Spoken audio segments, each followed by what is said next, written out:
Stats show fewer people are drinking and driving in Lubbock, so drivers should feel safer on the road. But a new highway hazard is on the rise. Why distracted driving poses safety risks straight ahead. Plus, our local food bank is already preparing for the holiday season. We get a behind-the-scenes look at what it takes to feed the South Plains. And later, tech students are feverish for the paranormal. Red Raiders have been bitten by a game that drops humans in a post-zombie-apocalypse world. From the College of Mass Communications on the campus of Texas Tech University, this is the MCTV Weekday Update. Hello and welcome to this week's edition of your MCTV Weekday Update. I'm Ashley Liles. And I'm Katie Stevens. We know drinking and driving is harmful, not to mention illegal. Just as dangerous, distracted driving. Lisa Bruskus introduces us to a student who has learned firsthand that texting while driving is dangerous driving. These Texas Tech students weren't just enjoying a fun and friendly video game. They were trying out a distracted driving simulator hosted by the Arrive Alive tour on November 7th. Students were able to choose between texting and driving or drunk driving as their form of distraction behind the wheel. Senior broadcast journalism major Jordan Anders tried her hand at texting and driving. So that was kind of like a driving video game that I'm already bad at, and then I had a phone that I didn't know how to operate in my hand, so it was a lot more difficult than I thought it would be. Although all smiles during the test, Anders realizes the seriousness of the matter. I think efforts like this to get the word out there is really important and will help to make an impact with students and maybe change their outlook on texting and driving. But I don't think this alone is going to make as big of an impact as needs to be made. 2 years ago, pre-med student Sarah Herron was T-boned on the corner of University. Completely blacked out. And after that, my friend had to go to the hospital because he had hurt his top of his spine. And a month and a half later or so, I realized that I was hurt. Herron talked about the lasting impact the accident has had on her life. I mean, after having a wreck like that major, I was still really nervous to drive, and it'll be 2 years next month, and I still think about it all the time. Corporal John Gonzalez of the Texas Department of Public Safety gave a distracted driving presentation and warned students of the dangers of texting and driving. If your mind is already thinking about a cell phone, and as easily as you turned yourself off to driving, just imagine what's going to happen in those few seconds that you don't even realize, and you're probably going to say, I don't remember anything, I don't know what happened, because you didn't see it. So it only takes a few seconds for it to happen. Sadly so, car accidents aren't the only result of distracted driving. Corporal Gonzalez spoke of the heartbreaking damage he has seen. He was the driver, and he lost control of the vehicle and killed his wife and the child. So unfortunately, because of that one action, this distraction of the cell phone use, that was awful, because now he has to live with that for the rest of his life. 25% of all car crashes are caused by texting and driving. So think twice before you answer a text behind the wheel. According to the government website for distracted driving, texting and driving delays a driver's reactions as much as having a blood alcohol level of 0.08%. For MCTV, I'm Lisa Bruskus. Over 13,000 women in Texas will be diagnosed with breast cancer this year. It's the most common cancer among women in Texas. I spoke with Joan O'Brien about her battle. Joan O'Brien is a biker chick and a fighter who wears pink in honor of women like herself who have fought the battle of breast cancer. A survivin' sister is what she calls herself and those around her who have suffered from the disease. Dr. Arndt said I had an invasive ductal carcinoma. Well, I didn't hear the word cancer, so I'm thinking, okay. O'Brien went to Dr. Candy Arntz, the executive director at UMC's Breast Care Center, for testing in May 2010. If we diagnose it early, it doesn't really affect how long you live. And so that's why it's so important for women to get screened starting at 40 and then get screened every year with their mammograms. She remained in denial until she heard the possibility that it could spread. And when she said that, it hit me. They have to check and see if it's spread. Then I thought, they're talking about cancer. And cancer may have spread to my body, to other parts of my body, but I feel fine. But after several rounds of tests, the cancer had not spread. But the doctors had some bad news for O'Brien. They said, you can't ride your motorcycle. In May of 2011, O'Brien celebrated 1 year of being cancer-free by riding her 1997 Harley-Davidson motorcycle named Princess in the best ride ever. It was 43 women from Oklahoma and Texas.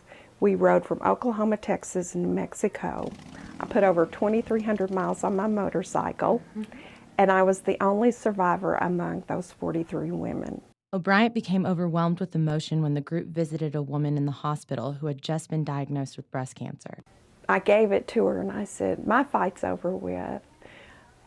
Now your fight begins and you can have this scarf. O'Brien says she hopes to be a source of inspiration to those who are still fighting the disease. To show other people that they can make it through it and come out as beautiful as I am. O'Brien reminds those around her that there is life after breast cancer, as her laughter and uplifting spirit shines a pink light on the continued hope for a cure. I'm Katie Stevens for MCTV. Back to you. More than 300 children are waiting, hoping to be adopted here in Lubbock. Our Ray Patterson introduces us to a local couple thinking about taking that loving step. Growing up, we have all heard the saying, home is where the heart is. But for many children, there is no home.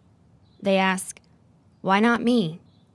Lubbock residents Cody and Tawny Lacey have taken this question into consideration and have decided to do something about it.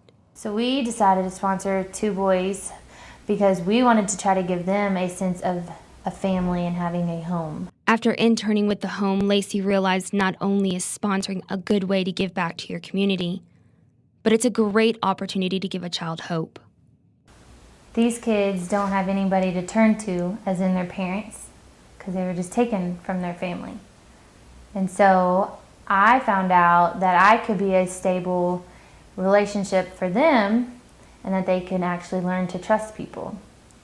November is National Adoption Awareness Month, and although the Laceys are not adopting just yet, they do realize the impact that a loving family can have on foster kids. This month, the Why Not Me campaign focuses on children without a home.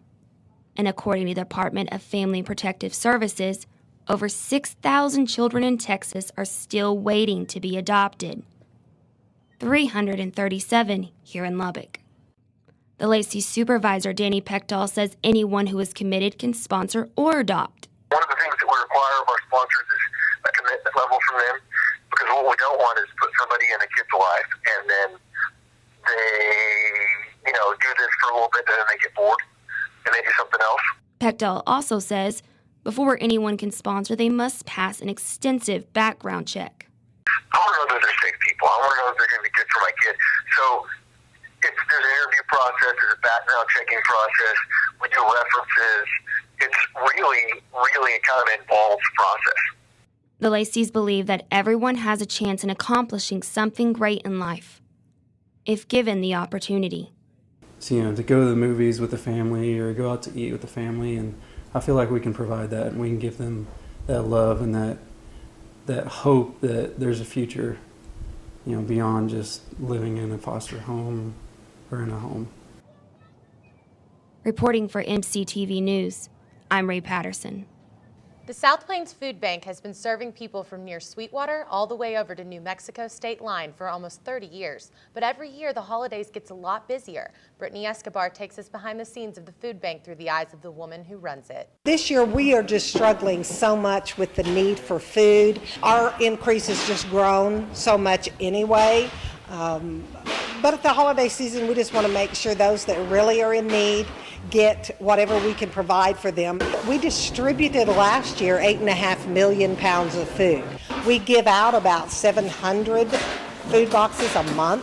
We hope to furnish 6 million meals a year to families in need. Last year we provided food for 84,000 individual people. The holiday season is just an extra special time of the year for us because we want to make sure all of our families that are struggling have a great holiday season. A viral outbreak hit campus the first week of November. Sophia Hallbrook shows us how fun it can be to get bitten. You may be wondering what's up with all the green bandanas, Nerf guns, and random attacks that have been taking place on campus lately. To answer your question, around 600 students are participating in a week-long game of human versus zombies on Texas Tech campus. It's an apocalypse. Out of the 592 students that started playing Humans vs. Zombies on Tech's campus, there are 10 original zombies roaming around Texas Tech University. The original zombies are unidentifiable and start attacking humans in the game, which creates a domino effect. Chris Rittenauer, a sophomore business major at Tech, says it's his second time playing HVZ. Although he's still trying to keep safe from zombie attacks, Rittenauer admits there's advantages to transforming into a zombie. I really like being a zombie. I was a zombie last semester. I really like running around chasing people and hiding, ambushing people, stuff like that. The safe zones in the game for humans are within 15 feet of any doorway on campus, and the game stops completely when inside a building. Bandanas are used to identify players in the game. A green bandana wrapped around the forehead represents a zombie in the game. A green bandana wrapped around the arm and carrying a Nerf gun represents a human trying to survive in a world being taken over by mutant zombies. Josh Kendall, a student at Tech, said he was disappointed about being bitten by a zombie on the first day of the game.